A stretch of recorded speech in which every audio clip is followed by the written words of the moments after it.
My name is Paul Smith. I'm the master printmaker of eStudio editions. I collaborate with other artists to produce handmade limited edition prints. We use a technique of woodblock and collograph, and I've combined the two techniques together and I call them colloblocks. So what we do is we carve the plates like a traditional woodblock or lino block, but then we take it a step further by adding texture onto the surface of the plate.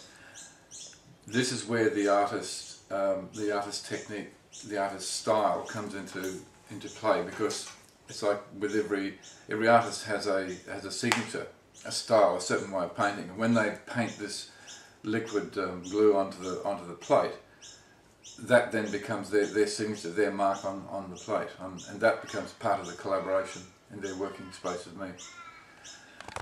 Hello, I'm Paul Smith. I'm the master printmaker of eStudio editions. I collaborate with other artists to produce limited edition prints, but also it's very important for me as an artist in my own right to produce my own prints. Being a typical printmaker, I'm fascinated with pattern, and I also like colour, intense colour. When we look out our bedroom in the morning, this is some of the sunrises that we've come across, that we've photographed, and I'm fascinated by these gum trees that are in front of our window. This is one of them here, and these are just two shots of many. I mean, this is another page of hundreds of photographs that we've taken, always with these gum trees in mind.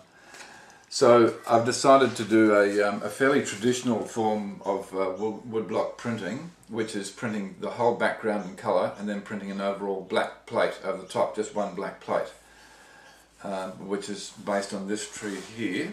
So the earliest stages, I mean, this is a starting point, and from this point then I'll move on and start carving and drawing. I mean, already I've changed this image, and this is an image. I'll just turn this around for you to have a look at. This is the tree based on this image here, very loosely. I started just doing loose drawing, and then I went and sat in front of the tree and then redrew the branches, and then now I'm starting to fill in all these shapes, because what I'm looking at is shapes and patterns. And then I'll print, so that'll be the black plate. Then the second plate will be this coloured plate, which you see in the background, which I'll print layers and layers, and then I'll print this overall black plate over the top. That's one image, and this is the second image. I'll just bring the plate down. I've taken it a step further, where I've actually drawn the image on and I've carved it. I don't know whether you can get a close look at this, but this is all hand carved, all this detail, which is again based on this image, loosely. But this is all hand drawn, again looking at the tree out in front of our place, and then putting all this detail in.